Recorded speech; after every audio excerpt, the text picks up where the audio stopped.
Itorero ry'Abakatolike rizwi nk'itorero ry'i Roma, ahari icyicaro gikuru cy'iri torero, kandi itorero ry'Abadivantiste rizwi nk'itorero ryashibutse mu kwemera kw'agatsinda gato kakomotse muri Leta Zunze Ubumwe za Amerika, ahari icyicaro gikuru cy'iri torero. Aya matorero yombi afite ibyo yizera kimwe, bahuriyeho kandi bemera kimwe, nyamara kandi bafite n'ibindi batizera kimwe, ari byo bituma bamwe bitwa Abakatolike, abandi bakitwa Abadivantiste b'umunsi wa karindwi. Ushobora kuba wifuza kujya muri rimwe muri aya matorero, cyangwa wifuza kumenya ukwizera kwabo. Tuguhaye ikaze muri iki kiganiro. Ikiganiro cyitwa Isi ya Giprotestanti. Uri kumwe na Jacques Lameke.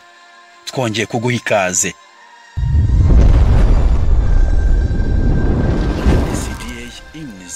Nk'uko twabivuze, itorero ry'Abakatolike rizwi nk'itorero ry'i Roma niryo torero rya Gikristo ku isi rifite abayoboke benshi.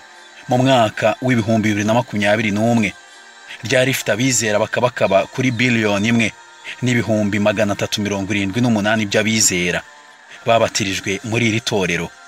Riri mu matorero akomeye kandi amaze igihe kirekire ku isi, kuko ryatangiye ahagana muri 30 nyuma y'ivuka rya Yezu Kristo nk'uko babivuga.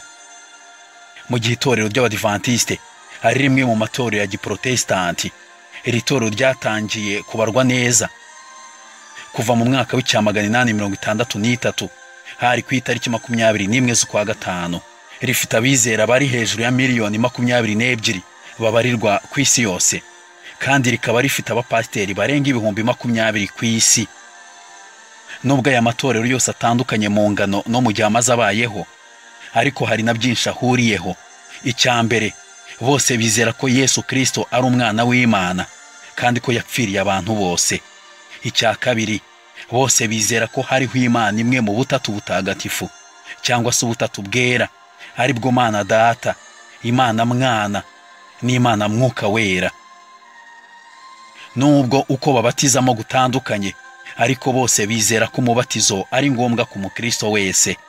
Bose bizera ko Yesu yagiye mu ijuru kandi azagaruka ku nshuro ya kabiri. Bose bakoresha Bibiliya, bakiga Bibiliya kandi bakajya mu nsengero.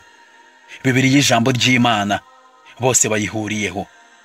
Nyamara nubwo bafite ibyo bahuriyeho mu kwizera, bafite n'ibindi badahuriyeho.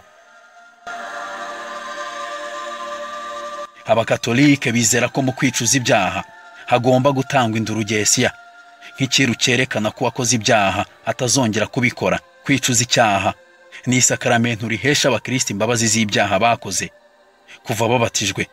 Izo mbabazi z'ibyaha zitangwa n'umusaserodoti, ariko mbere y'ibyo abakristo bagomba kubaza umutimanama wabo kandi bakiyemeza kutazongera kubikora, maze bakavugira ibyaha byabo imbere y'umusaserodoti.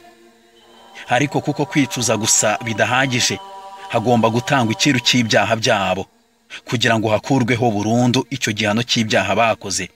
Ku rundi ruhande ariko, Abadivantiste bizera ko agakiza kaboneka gusa kubw'ubuntu bw'Imana, kandi ko iyo umuntu yizeye Yesu ko ari umwami w'ubugingo bwe, ibyaha byose yakoze abibabarirwa nta kintu atanze, kuko kidakenewe mu gakiza k'umunyabyaha.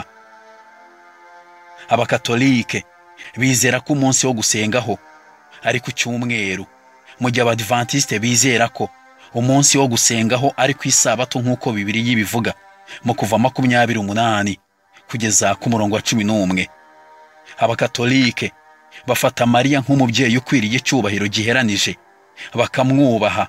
Bizera ko yagiye mu ijuru kandi ko abasha kubasabira aho ari mu ijuru. Mu gihe Abadivantiste bo bafata Mariya nk'abandi bagore bose bahawe umugisha, ariko icyubahiro bamuha kikaba kiri munsi y'icyubahiro Katolika imuha, kuko bizera ko hagati y'umunyabyaha n'Imana hari Yesu gusa, bityo hakaba nta wundi ugomba gusabira umuntu uretse Yesu gusa. Abakatolike bizera ko Musenyeri w'i Roma ari we wenyine uhagarariye Kristo ku isi. Uyu Musenyeri akaba yitwa Pope cyangwa Papa, kandi akaba yarasimbuye intumwa Petero nk'intumwa yari yarahawe kuyobora itorero. Mu gihe Abadivantiste bo bashingira ubuyobozi bwabo kuri Bibiliya, kandi ko nta muntu n'umwe ugomba guhagarara mu cyimbo cya Yesu, kuko Yesu nubwo yasubiye mu ijuru, ariko ijisho rye arihoza ku itorero rye, aho ari mu buturo bwera bwo mu ijuru, ahera cyane nk'uko babyizera. Abakatolike babatiza ku gahanga kandi bakizera ko umubatizo wo ku gahanga ukwiriye, mu gihe abadivantisite bo babatiza umubatizo wo kwibiza mu mazi menshi, kandi ko kuriya kubiza umuntu mu mazi bisobanuye gupfa kuri kamere y'icyaha, kandi kuzamuka bikaba bisobanuye kuzukira mu Mana nk'ikiremwa gishya muri Yesu Kristo kiba gitangira urugendo rushya. Abakatolike bizera ko iyo umuntu w'umukiranutsi apfuye abasha kujya mu ijuru maze roho ye igakomeza kubaho, kandi bizera ko umutagatifu ugiye mu ijuru abasha kubasabira, mu gihe kandi upfuye ari umunyabyaha ajya ahantu hitwa muri purgatori, aho ahora ababazwa kubw'ibyaha bye, ariko bizera ko uwapfuye abasha gukirizwa muri purgatori akaba mushya. Ariko nubwo bimeze bityo, abadivantisite bizera ko iyo umukiranutsi cyangwa umunyabyaha bapfuye bose bajya hamwe, umwuka usubira ku Mana nk'uko babisoma mu Mubwiriza igice cya 12 umurongo wa 7, kandi umubiri ugasubira ku mukungugu nk'uko byanditswe muri iryo somo. Mu bakatolike nta mupadiri wemewe gushaka umugore, mu gihe mu badivantiste pasitoro yemerewe gushyingirwa akabyara. Bibiliya ntagatifu igizwe n'ibitabo 73, mu gihe abadivantiste bakoresha Bibiliya igizwe n'ibitabo 66.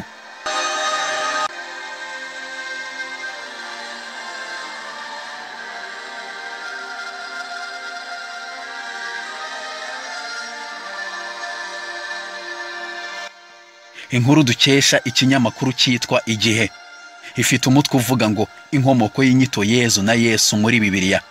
Batangiye bandika bati, haba muri Bibiliya ntagatifu ikoreshwa n'abagatulika na Bibiliya yera ikoreshwa n'abaprotestanti hari amagambo usanga adahura. Urugero, naho usanga hamwe handitse Yezu ahandi ari Yesu. Ibisobanuro by'aya mazina ubwabyo ni bimwe, ariko itandukaniro mu myandikire yayo ngo yabikomoka ku makimbirane yabaye hagati y'abagatulika n'abaprotestanti. Benshi bibaza impamvu aya mazina atandukanye mu myandikire kandi uwo bavuga ari umwe n'ibyo yakoze ari bimwe. Revera Kanoni Emmanuel Kayijuka, umunyamabanga mukuru w'umuryango wa Bibiliya mu Rwanda, yasobanuye ko bifite inkomoko ku bwumvikane buke hagati y'abagatulika n'abaprotestanti. Yaragize ati, Yezu na Yesu byaje cyagihe abagatulika n'abaprotestanti bari bafite icyo bapfa. Bifitanye isano kandi n'indimi abamisiyoneri ba mbere bageze mu Rwanda bavugaga nk'uko Kayijuka yakomeje kubivuga.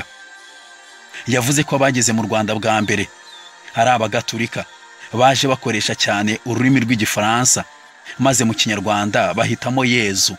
Hanyuma abaprotestanti bo baje bakoresha cyane ururimi rw'Igiswahili bafata Yesu.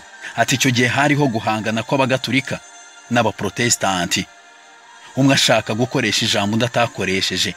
Ubu rero turashima Imana ko habayeho gufatanya no kumvikana.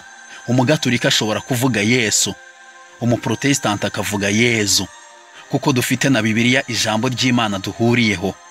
Akomeza avuga ko ikibazo abantu bafite atari inyita, ahubwo icy'ingenzi ngo nicyo Yesu Kristo cyangwa Yezu Kristo yakoze mu bugingo bwabo. Wakoze kubana natwe muri iyi nkuru yavugaga imyizerere abadivantiste n'abakatolike batandukaniyeho kandi n'ibyo bahuriyeho. Wari kumwe na Jacques Lameke. Gira amahoro.